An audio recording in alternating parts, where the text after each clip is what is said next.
नमस्कार। आज हम बात करेंगे कुछ कॉमन साइड इफ़ेक्ट्स के जो बीपी की दवाओं के द्वारा हो सकते हैं। बीपी की मेडिसिन बहुत ज़्यादा लोगों को दी जाती है, सबके कुछ ना कुछ कॉमन साइड इफ़ेक्ट्स होते हैं। जब कभी पेशेंट को दिया जाता है तो ये जानना समझना ज़रूरी है कि ये ज़्यादातर साइड इफ़ेक्ट्स रिवर्सिबल होते हैं।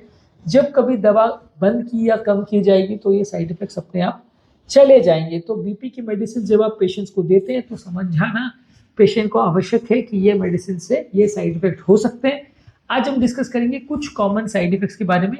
इससे पहले हमने एक साइड इफेक्ट्स का और वीडियो किया था बीपी संबंधित, उसमें हमने ये डिस्कस किया था कि किस पर्टिकुलर दवा से क्या साइड इफेक्ट होता है। आज हम डिस्कस करेंगे कौन कौन से साइड इफेक्ट होते हैं जो ज़्यादातर हर बीपी की मेडिसिन के साथ देखे जा सकते हैं। लास्ट में थोड़ा सा स्पेसिफिक मेडिसिन के स्पेसिफिक साइड इफेक्ट्स पर भी चर्चा करेंगे। ये टॉपिक ज़्यादातर हाइपरटेंसिव पेशेंट्स के लिए बहुत इंपॉर्टेंट है। टॉपिक पर जाने से पहले जो लोग हमारे चैनल पर नए हैं उन्हें रिक्वेस्ट करूंगा कि चैनल को सब्सक्राइब करें, वीडियोस को लाइक और शेयर करें। ज़्यादातर बीपी की मेडिसिन जो है ब्लड प्रेशर कम करती है। किसी भी पर्टिकुलर दवा से 3 से 5% केसेस में साइड इफेक्ट होता है, जो कि 100% पहले से प्रेडिक्ट कर पाना मुश्किल है कि किसको होगा किसको नहीं होगा। दवा जब दी जाती है तो किसी 4-5% लोगों को दवा से साइड इफेक्ट हो सकता है जो कि रिवर्सिबल है। दवा का डोज को कम करने से एडजस्ट करने से ठीक हो सकता है। किसी पर्टिकुलर व्यक्ति में दवा का साइड इफेक्ट तुरंत हो जाता है, किसी में लंबे समय बाद होता है, किसी में सालों बाद भी हो सकता है। तो ऐसा कोई फिक्स नहीं है कि दवा चालू करी तभी तुरंत साइड इफेक्ट होगा। दवा लेने के हफ्तों महीनों बाद भी साइड इफेक्ट्स आपको देखने को मिल सकते हैं। तो यदि किसी व्यक्ति को कोई सिग्निफिकेंट साइड इफेक्ट हो रहा है तो आपके डॉक्टर के साथ डिस्कस करिए। दवा का डोज कुछ दिनों के लिए कम या एडजस्ट कर देंगे तो आपको ज़्यादातर प्रॉब्लम नहीं आएगी। ज़्यादातर बीपी की मेडिसिन क्योंकि आपके ब्लड प्रेशर को कम करते हैं, बॉडी को उस ब्लड प्रेशर लेवल्स की आदत होती है। सडनली अगर ब्लड प्रेशर कम हो जाता है, खासकर अगर तब जब बॉडी को एडजस्ट करने के लिए आप टाइम नहीं देते, बहुत ज़्यादा सडनली बीपी की मेडिसिन का डोज आप बढ़ा देते हैं, तो पेशेंट को उससे थोड़ा चक्कर कमजोरी हो सकता है। सबसे कॉमन साइड इफेक्ट बीपी की मेडिसिन का है कि आपको बहुत ज़्यादा सुस्ती लगेगी और चक्कर आएंगे। खासकर बैठे से उठने में, जब आप बिस्तर से उठेंगे तो आपको ज़्यादा चक्कर आएंगे। जो लोग बिस्तर से सडन उठने में अगर उनको चक्कर आ रहा है, इसका मतलब बॉडी का ब्लड प्रेशर ज़्यादा कम हो गया है और खासकर उस पर्टिकुलर टाइम पे आपका पानी पाँव में भर जाता है, जिसकी वजह से आपको ज़्यादा चक्कर आ सकते हैं। इसके अलावा सर दर्द हो सकता है, खासकर नाइट्रेट्स वगैरह की मेडिसिन जो आप बीपी के लिए यूज़ करते हैं उसमें कई बार ज़्यादा सर दर्द होता है। और खासकर वैसोडाइलेटर्स जो ब्रेन की नलियों को डायलेट करते हैं वो माइग्रेन के अटैक्स को प्रेसिपिटेट कर सकते हैं, खासकर नाइट्रेट्स।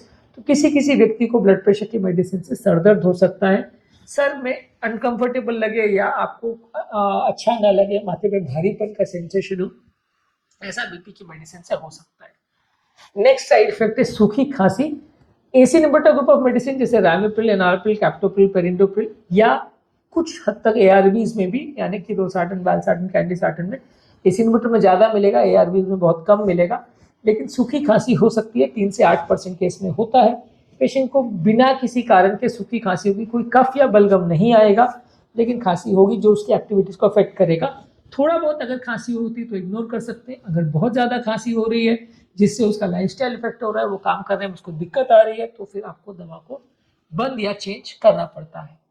इसके अलावा किसी किसी को गैस्ट्रोइंटेस्टाइनल डिस्कम्फर्ट हो सकता है, किसी किसी को पेट खराब होना, एसिडिटी होना, डायरिया होना, नोजिया होना, ये सब हो सकता है। खासकर कैल्शियम चैनल ब्लॉकर से कॉन्स्टिपेशन वगैरह ज़्यादा हो सकता है, यानी एम्लोडिपिन, निफेडिपिन, सिलिडिपिन, ये सारे मेडिसिन से थोड़ा अपसेट स्टमक होना या आपको कॉन्स्टिपेशन होना, ये हो सकता है। इसके अलावा भी किसी किसी को डायरिया होना, पेट खराब होना, इंडाइजेशन होना, ऐसा हो सकता है। बीपी की दवाओं से ज़्यादातर रिवर्सिबल होता है। जब आप दवा को एडजस्ट करेंगे, बंद करेंगे तो अपने आप चला जाएगा। नेक्स्ट है इरेक्टाइल डिस्फंक्शन। बीटा ब्लॉकर्स के साथ खासकर मेल पेशेंट में थोड़ा सा इरेक्टाइल डिस्फंक्शन का प्रॉब्लम आ सकता है। ये साइड इफेक्ट के बारे में विशेषकर हम बहुत ज़्यादा पहले से डिस्कस नहीं करते, क्योंकि ज़्यादातर होने वाला इरेक्टाइल डिस्फंक्शन साइकोलॉजिकल होता है। अगर हम पेशेंट को उसके बारे में ज़्यादा जानकारी देंगे तो काफ़ी चांसेस है कि पेशेंट साइकोलॉजिकली इरेक्टाइल डिस्फंक्शन में चला जाएगा। तो इसलिए हम बहुत ज़्यादा इसके बारे में डिस्कस नहीं करते हैं इरेक्टाइल डिस्फंक्शन के बारे में। अगर पेशेंट को होता है तो फिर हम दवा को चेंज करते हैं। जो नॉन सिलेक्टिव बीटा ब्लॉकर्स है जैसे कि एटेनॉल, मेटोप्रोल, इसमें ज़्यादा होता है, प्रोपेनॉल वगैरह में ज़्यादा होते हैं, बिसोप्रोल और नेबिवोलोल में कंपैरेटिवली कम होता है। जीरो बोलते हैं वो लोग, पर जीरो तो नहीं होता, काफ़ी कम होता है। इसके अलावा किसी किसी को स्किन रैशेज या एलर्जिक रिएक्शंस हो सकते हैं। ये एक नॉन स्पेसिफिक रिस्पॉन्स है जो किसी भी पर्टिकुलर मेडिसिन से हो सकता है, खासकर एसी इनहिबिटर वगैरह से हो सकता है। अगर रैशेस हो, खुजली हो, स्किन में चकत्ते वगैरह पड़ जाए तो आपको डॉक्टर से डिस्कस करने की जरूरत है, दवा को चेंज करने की जरूरत है। नॉन स्पेसिफिक रिस्पॉन्स है, किसी भी मेडिसिन से हो सकता है। इसके अलावा पाँव में सूजन आना, ये ज्यादातर कैल्शियम चैनल ब्लॉकर्स खासकर एम्लोडिपिन और सिलिडिपिन से हो सकता है। एम्लोडिपिन से चांसेस काफी ज्यादा है, सिलिडिपिन से चांसेस काफी कम है, पर जीरो नहीं है। कंपेरेटिवली एम्लोडिपिन में अगर किसी को पीलिडिमा या पाँव में बिना दर्द का सूजन अगर आ रही है, दोनों पाँव में चलने फिरने में तकलीफ हो रही है, थोड़ा बड़ा सूजन अगर आ रहा है तो इग्नोर कर सकते हैं, ज्यादा सूजन आ रहा है तो आपको बंद करके उसको सिलिडिपिन या बेनिडिपिन पे ले लेते हैं। इसमें कंपेरेटिवली पाँव का सूजन कम होता है, एम्लोडिपिन में ज्यादा होता है। इसके अलावा मसल क्रैम्प्स हो सकते हैं, मसल में सीवियर पेन हो सकता है, खासकर जो यूरिन बढ़ाने वाली जो दवा डाययूरेटिक्स यूज करते हैं उसमें ज्यादातर मसल क्रैम्प्स देखने को मिलता है। अगर सीवियर पेन मसल्स में हो रहा है और क्रैम्प्स हो रहे हैं तो आपको दवा का डोज कम या बदलने की जरूरत है, इलेक्ट्रोलाइट्स को चेक करने की जरूरत है। इसके अलावा मूड चेंज हो सकता है, डिप्रेशन हो सकता है, जो कि बीटा ब्लॉकर्स में ज्यादा देखने को मिलता है। बीटा ब्लॉकर्स खासकर नॉन सिलेक्टिव बीटा ब्लॉकर्स से लोगों को थोड़ी साइकेट्रिक प्रॉब्लम्स या मूड चेंज होना या डिप्रेशन होना ऐसा हो सकता है। अगर हो तो उसको चेंज करने की जरूरत है। इसके अलावा बॉडी के इलेक्ट्रोलाइट्स का इम्बैलेंस चेंज हो सकता है। अगर आप ज़्यादा डाययूरेटिक्स ले रहे हो तो सोडियम कम हो सकता है, पोटाशियम कम हो सकता है। अगर आप एल्डोस्टेरोन ले रहे हो तो उससे पोटाशियम लेवल बढ़ सकता है। इसके अलावा अगर आप AC inhibitor group of medicine भी ले रहे हो या एआरबीज भी ले रहे हो तो उससे भी पोटाशियम बढ़ सकता है। तो ये सोडियम और पोटाशियम का थोड़ा सा बैलेंस जो है वो दवाओं से थोड़ा चेंज हो सकता है। इसके अलावा जो एल्डोस्टेरोन एंटागोनिस्ट है, स्पाइनोलैक्टोन दवा है, वो दवा से मेल पेशेंट में हार्मोनल इम्बैलेंसेस हो सकता है, जिससे मेल पेशेंट में निपल के पास पेन या स्वेलिंग डेवलप हो सकता है दोनों निपल्स पर, जिसमें छूने से दर्द होगा, इसे गायनेकोमास्टिया बोलते हैं। ये हो सकता है। अगर ऐसा हो रहा है तो फिर आपको दवा चेंज करने की जरूरत है। इसके अलावा जो यूरिन बढ़ाने वाली दवा है उससे पेशाब ज़्यादा होना या रात के टाइम बहुत ज़्यादा पेशाब होना ऐसा हो सकता है। ये कॉमन साइड इफेक्ट है जो पेशाब बढ़ाने वाली दवाओं से देखने को मिलता है। अगर ऐसा हो रहा है तो दवा चेंज करने की ज़रूरत है। अगर उल्टी तरह से बात करें कौन कौन सी पर्टिकुलर दवा से क्या देखने को मिल सकता है, बीटा ब्लॉकर से ज़्यादातर कमजोरी, चक्कर होना, अस्थमा बढ़ जाना, हृदय की गति कम हो जाना, स्लीप डिस्टर्बेंसेस, नींद आना गड़बड़ हो जाना या अस्थमा बढ़ जाना, इस तरह के साइड इफेक्ट्स हो सकते हैं। AC inhibitor group of medicine से ज़्यादातर सूखी खांसी और पोटाशियम बढ़ना हो सकता है, बाकी कमजोरी, चक्कर ज़्यादातर में आ सकते हैं।